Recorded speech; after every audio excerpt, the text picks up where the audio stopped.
Salut à tous et bienvenue sur ce Daily Crypto où je vous condense les actualités crypto et blockchain de la journée. Et aujourd'hui on va voir entre autres le hack du réseau Ronin qui aurait été organisé par la Corée du Nord, Biden qui nomme un ancien conseiller de Ripple, la Russie et le Brésil qui avancent sur la législation crypto, Dogecoin qui est plébiscité par plusieurs personnalités importantes, ou encore la communauté de Monero qui serait sur le point de faire une dinguerie. Bref, je vais vous parler de tout ça et du reste des actualités de la journée. Mais avant de rentrer dans le vif du sujet, je vous rappelle que mes vidéos ont un but informatif et que je ne suis pas un conseiller financier. Et je vous invite également à venir me suivre sur Twitter et mes autres réseaux sociaux que vous trouverez en description. Et bien sûr, si vous appréciez ce format, pensez à défoncer le pouce bleu et à vous abonner pour être notifié dès que je sors une nouvelle vidéo et ainsi être au courant des dernières actualités du monde crypto. Et commençons avec l'état du marché de ce vendredi avec la quasi-totalité des projets crypto du top 100 qui sont dans le vert et les cryptos qui ont surperformé le marché aujourd'hui sont XRP avec un plus 8,6%, Audio avec un plus 9% et X qui nous fait carrément un plus 20%. Et cette journée a été très chargée au niveau des actualités, donc passons sans plus attendre aux actualités du vendredi 15 avril 2022.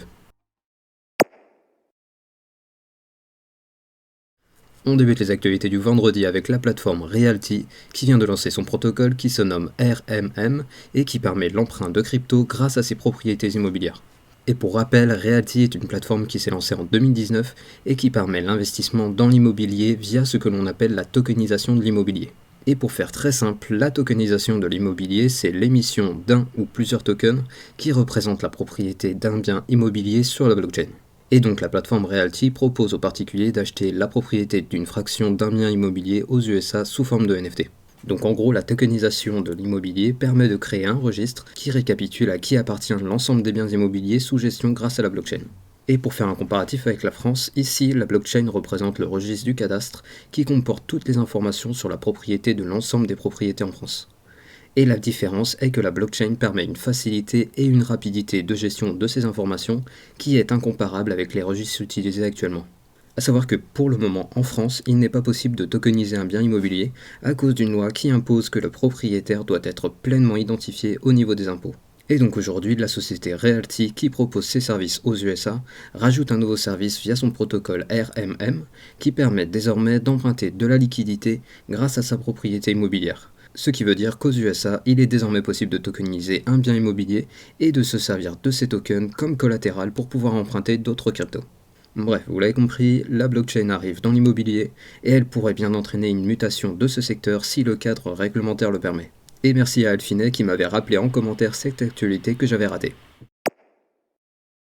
Partons maintenant en Corée du Nord. Bon déjà je vous rappelle qu'il y a 3 semaines, le réseau Ronin de Axie Infinity sur la blockchain d'Ethereum avait été hacké et avait vu la perte de 622 millions de dollars. Et aujourd'hui l'affaire semble s'éclaircir car le Trésor américain a mené sa petite enquête et il semblerait que le groupe de hackers nommé Lazarus serait à l'origine de cette attaque. Et pour rappel, le groupe Lazarus travaille pour le gouvernement nord-coréen et leur mission est de tout simplement pirater et ramasser de l'argent ou des cryptos pour financer le parti de Kim Jong-un. A savoir que les fonds volés en crypto par la Corée du Nord en 2020 sont estimés à peu près 1,5 milliard de dollars. Et donc aujourd'hui, d'après le Trésor américain, la Corée du Nord intensifierait ses attaques avec le hack du réseau Ronin, et ces accusations font suite à l'identification d'une adresse ETH qui a reçu 173 000 ETH et 25,5 millions d'USDC au cours de l'attaque du réseau. Et en parlant de Corée du Nord, on a Virgil Griffith, un ancien développeur d'Ethereum, qui a été condamné à 5 ans de prison et 100 000 euros d'amende pour avoir soutenu le régime nord-coréen. C'est-à-dire que le développeur aurait aidé la Corée du Nord dans l'utilisation de la technologie blockchain en intervenant dans une conférence où il a présenté les différents outils qui permettent de blanchir de l'argent et donc de contourner les sanctions économiques. A savoir que l'accusé a plaidé coupable dans cette affaire et ses avocats tentent de justifier ses agissements par le fait qu'il aurait des troubles mentaux. Partons maintenant aux USA avec Biden qui a choisi le professeur de droit Michael Barr pour devenir le prochain vice-président chargé de la supervision de la Réserve fédérale. Et si je vous parle de cette nomination, c'est parce que Michael Barr est un ancien conseiller de Ripple, mais attention, cette nomination doit tout d'abord être confirmée par le Sénat américain. Et donc si cela devait arriver, on aurait un responsable qui a des liens avec le monde crypto et surtout avec Ripple, qui serait désormais chargé d'élaborer des recommandations politiques concernant la supervision et la réglementation des banques pour le conseil d'administration de la Fed. Bref, vous l'avez compris, cette nomination mettrait en poste une personnalité pro-crypto à un poste clé des décisions de la Fed.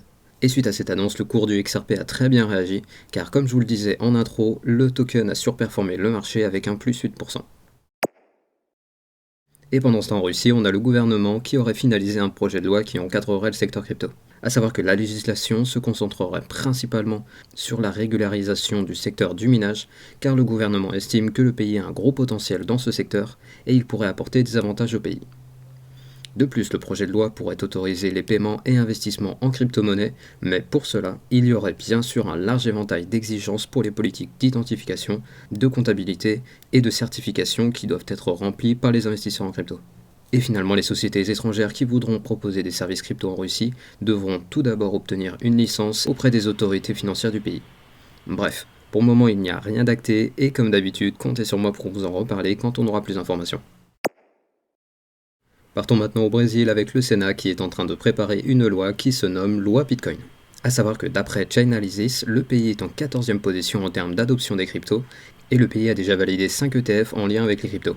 Donc le Brésil est déjà très avancé dans son utilisation des cryptos et c'est pour cela que le Sénat estime qu'il est désormais temps que le cadre législatif se mette à jour. Concrètement, cette loi Bitcoin va permettre au président d'identifier ou de créer une agence de réglementation qui aura pour mission de superviser le marché. Bref, entre les USA, la Russie et le Brésil, ce vendredi est riche en réglementation et on voit très clairement que l'année 2022 sera l'année de la mise en place du cadre législatif des cryptos. Et en parlant d'adoption, on a le PDG de Robinhood qui explique que le Dogecoin pourrait devenir la monnaie d'Internet, mais qu'il y a des conditions pour que cela arrive. Bon, tout d'abord, il souligne que la dernière mise à jour du réseau Dogecoin a permis de diminuer drastiquement les frais de transaction, ce qui en a fait une meilleure solution en termes de frais que par exemple les acteurs tels que Visa et Mastercard qui prennent des frais de en moyenne 3%. Mais il précise que pour que Dogecoin devienne un vrai concurrent au réseau classique, il faudrait que le temps de création d'un bloc soit réduit, ce qui permettrait une accélération des transactions. Mais cette augmentation du nombre de transactions gérées entraînerait une plus grande centralisation et donc une utilisation de matériel plus coûteux pour faire fonctionner un nœud complet. Donc il y a ici un défi technique et je précise qu'Elon Musk et Bill Marcus, un cofondateur de Dogecoin, ont répondu favorablement aux propositions du PDG de Robinhood. Et d'ailleurs, on a aussi Sam Bankman-Fried, le CEO de FTX, qui a parlé de Dogecoin en réagissant à l'annonce de Elon Musk qui veut racheter Twitter pour 43 milliards de dollars. En effet, il a annoncé que si Twitter devait être déplacé sur une blockchain, les NFT et les paiements en crypto-monnaie seraient plus faciles à ajouter à la plateforme, et il a ajouté, je cite, « Pourquoi pas Dogecoin ?»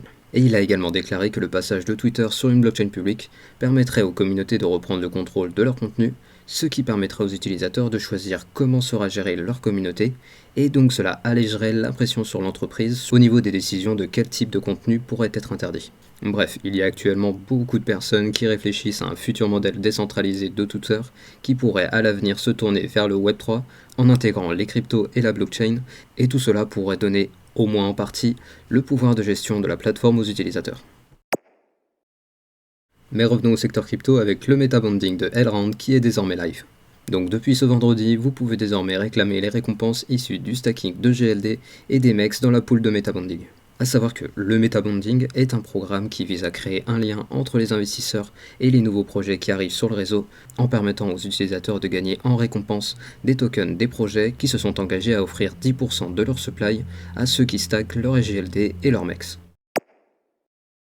Et pendant ce temps, on a Uniswap qui est sous le coup d'une nouvelle action en justice par un groupe d'utilisateurs qui estiment que la plateforme et ses investisseurs sont responsables de leurs pertes en raison d'un non-respect des lois sur les valeurs immobilières. Donc en gros, le groupe reproche à Uniswap de faire la promotion de titres non enregistrés.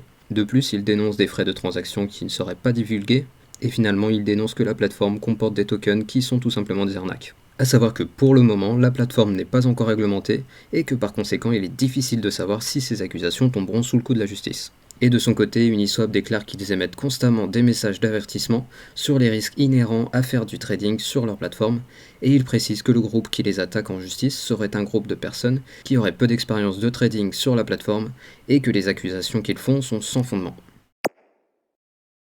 Et en parlant d'action en justice, on a Ripple qui a gagné une bataille dans son procès l'opposant à la SEC. Pour rappel, la SEC est en procès avec Ripple depuis bientôt 1 an et demi pour une émission illégale de valeurs immobilières. Et aujourd'hui, la dernière demande de la SEC a été rejetée suite à des propos qui se contredisent. C'est-à-dire que l'ancien directeur de la SEC avait déclaré que l'ETH et le BTC n'étaient pas des valeurs immobilières, et ces propos avaient été qualifiés d'opinion personnelle de l'ancien président et pas de politique officielle. Mais le problème est qu'ils ont récemment affirmé l'exact inverse de ces propos. Et donc cette contradiction n'est visiblement pas bien passée auprès du juge qui a rejeté leur dernière demande. Bref, le procès est loin d'être terminé, mais la SEC semble avoir de plus en plus de mal à justifier leurs accusations. Et donc si vous ajoutez à ça l'annonce de Biden qui nomme un ancien conseiller de Ripple, vous commencez à comprendre pourquoi le token a pris plus 8% aujourd'hui. Et parlons maintenant du Monero et de sa communauté qui s'apprêterait à faire une dinguerie. En effet, il y a une partie de la communauté Monero qui planifie un retrait massif des jetons XMR des exchanges la semaine prochaine, dans le but de tester les réserves des plateformes d'échange centralisées. Et cet événement surnommé le Money Run a été initié car, étant donné la nature anonyme de la crypto, il est très difficile de savoir si les exchanges possèdent effectivement les Monero qu'ils déclarent posséder. Et donc le seul moyen pour en avoir le cœur net est de déclencher une crise de liquidité en retirant massivement les Monero des plateformes. Et là, on revient aux basiques de l'économie, l'offre et la demande. Si l'offre de jetons XMR disponibles sur les exchanges diminue, eh bien son prix devrait augmenter. Mais pour le moment, il est impossible de savoir si un nombre suffisant de personnes participeront à ce Money Run, et s'il y a suffisamment de personnes, il est possible que l'augmentation du prix entraînera un afflux de tokens de personnes qui voudront revendre à un bon prix, et donc cela pourrait annuler l'initiative de base. Et bien sûr, affaire à suivre dans le Daily Crypto. Et on finit les actualités du vendredi avec le flash du jour. Tout d'abord, on a CZ, le PDG de Binance, qui constate une évolution des mentalités autour des crypto-monnaies, et plus particulièrement en France, où il estime que le gouvernement actuel est progressiste sur ce secteur, et c'est en partie pour cela que Binance va lourdement investir en France pour développer l'écosystème crypto et blockchain. Ensuite, d'après Glassnode, malgré la récente baisse, il y aurait 75% des portefeuilles Bitcoin qui seraient toujours en profit. Et finalement, on a l'application de messagerie japonaise nommée Line qui a annoncé le lancement de leur place de marché NFT qui sera désormais accessible à ses 90 millions d'utilisateurs. Ainsi se finit le Daily Crypto du vendredi, et je vous rappelle que je publie ces vidéos du lundi au samedi et le récap crypto tous les dimanches. Et je vous invite à venir me suivre sur Twitter et mes autres réseaux sociaux que vous trouverez en description. Et n'hésitez surtout pas à venir me dire dans la section des commentaires s'il y a des points que vous voudriez préciser par rapport aux actualités du jour pour que tout le monde ait accès aux informations les plus complètes possibles. Et comme d'habitude, pensez au like pour le référencement de la vidéo et à l'abonnement pour être notifié dès que je sors une nouvelle vidéo. Et je vous souhaite un très bon week-end de Pâques et je vous dis à demain pour un nouveau Daily Crypto.